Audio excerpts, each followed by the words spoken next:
সাবেক আইনমন্ত্রী আনিসুল হক, শেখ হাসিনার উপদেষ্টা সালমান এফ রহমান ও সাবেক আইসিটি প্রতিমন্ত্রী জুনায়েদ আহমেদ পলকের পর এবার গ্রেপ্তার হয়েছেন সাবেক শিক্ষামন্ত্রী, সাবেক পররাষ্ট্রমন্ত্রী, সাবেক সমাজকল্যাণমন্ত্রী ডক্টর দীপু মনি।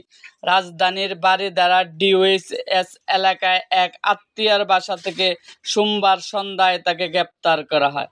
ঢাকা মহানগর পুলিশের গুলশান বিভাগের উপকমিশনার ডিসি জিয়াউদ্দিন আহমেদ এ তথ্য নিশ্চিত করেছেন। তিনি বলেন, দীপু মনিকে গ্রেপ্তার করে ডিবি কার্যালয়ে নেওয়া হচ্ছে।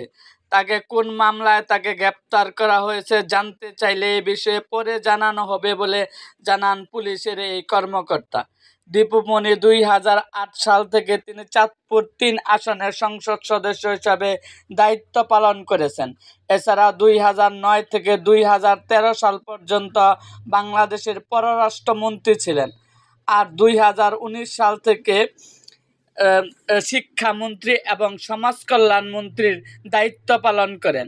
এরকম আরও ভিডিও পেতে এবং রাজনৈতিক অঙ্গনের নানা ঘটনা ও ইতিহাস জানতে আমাদের মুক্তাগাছার ইতিহাস মিডিয়া ইউটিউব চ্যানেলটিকে সাবস্ক্রাইব করুন এবং পাশে থাকা বেল আইকনটি বাজিয়ে দিন।